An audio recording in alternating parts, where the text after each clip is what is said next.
Terima kasih Anda masih bersama kami dalam Berita Papua hari ini. Untuk Anda yang baru saja bergabung, kami akan sajikan kembali 3 berita utama. Kelompok kriminal bersenjata kembali melakukan teror di Kabupaten Deiyai, Provinsi Papua Tengah.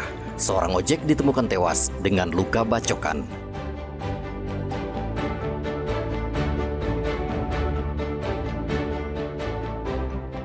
Jaringan internet di Merauke, Papua Selatan putus, ojek dan taksi online berunjuk rasa ke kantor bupati.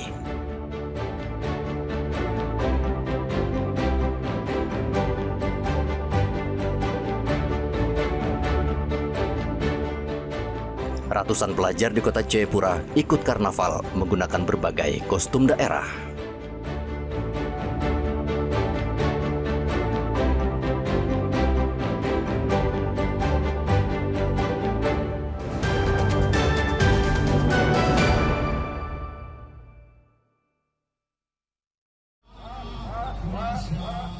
Kantor KPU Provinsi Papua di kawasan Holtekam, Kota Jayapura digeruduk masa pendukung pasangan calon gubernur Papua Ben-Hur Tomimano dan Konstan Karma.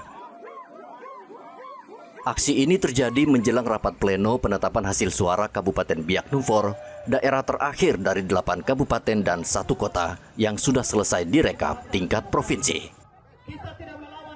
Pendukung paslon nomor urut 1 Ben-Hur Tomimano Konstan Karma atau BTMCK menuntut KPU merekap suara berdasarkan C1 hasil di TPS.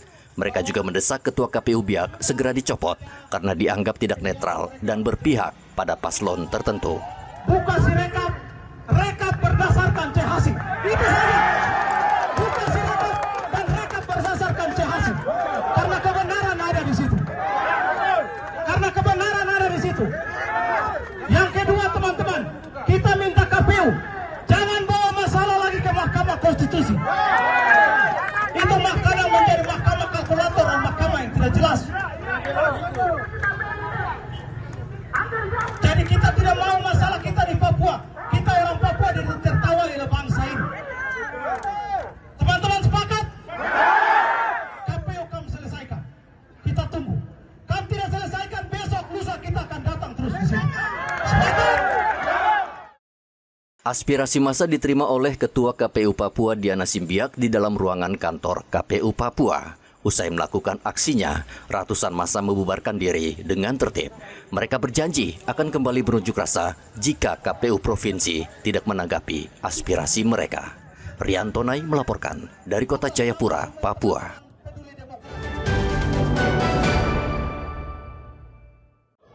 Jangan biarkan Ratusan massa pasangan calon gubernur Matius Fakiri dan Arya Kurmaropen pada hari Selasa mendatangi kantor Bawaslu. Mereka berunjuk rasa dan membentangkan spanduk di halaman kantor Bawaslu Papua, daerah Entrop, Kota Jayapura. Dalam aksinya, massa paslon 02 menuntut Bawaslu bekerja profesional dan tidak memihak paslon tertentu. Untuk menuntut keadilan tata pengelolaan penyelenggara di Papua. Bawaslu memiliki peran yang sangat penting dan vital dalam menentukan kemenangan salah satu paslon di Papua. Ketika Bawaslu melakukan keputusan yang salah, itu bisa juga mengakibatkan konflik besar di Papua.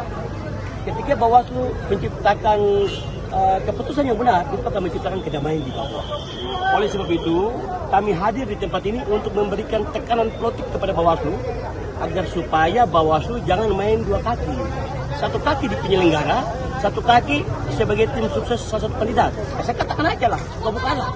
Ada beberapa oknum-oknum di Bawaslu yang terlibat dalam tim sukses pasangan 01 lah. Kita buka-bukaan lah. Ini permainan politik lah. Anggota Bawaslu Papua, Amandus Situmorang, mengatakan pihaknya bekerja profesional dan sesuai regulasi. Itu kan hak orang untuk menilai seperti itu. Ya. Kita berlaku atas hukum praduga tak bersalah. Ya. Saya pikir kami on the track. Kami terikat pada sumpah janji kami dan pakai integritas pada saat kami dilantik. Ya, sebagai anggota Bawaslu Papua. Ya. Terus kalau gitu seperti itu alamat ya. Bisa saja pertemuan sosial. Tapi kan hubungan nanti pada akhirnya kalau memang Pak ada beban dibuat, akan ada mekanisme. Bagi Bawaslu Papua, kegiatan pengawasan PSU adalah upaya untuk menjamin proses demokrasi di Papua berjalan adil dan transparan. Rianto Nai melaporkan dari Kota Jayapura, Papua.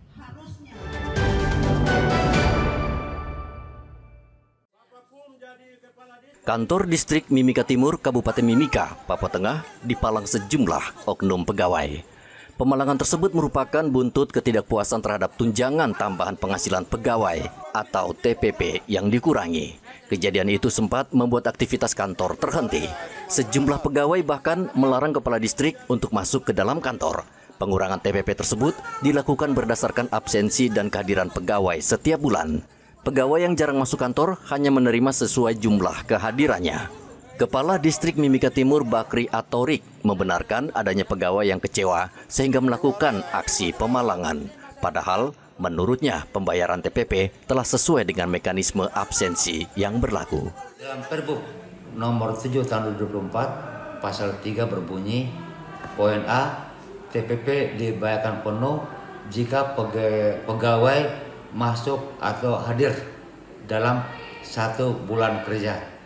Poin B-nya, TPP dipotong 3% kalau tidak masuk per hari. Poin C, TPP dipotong 1% jika tidak mengikuti apel. Yang saya lakukan pemotongan baru kehadiran, yang apel saya belum melakukan pemotongan. Karena kalau apel dan pemotongan, kita semua pegawai tidak ada yang mengikuti apel. Maka saya hanya ambil di poin B saja, saya belum melaksanakan yang poin C. Akibat dari situ mereka kecewa karena berkurang, lalu mereka melakukan aksi palang kantor.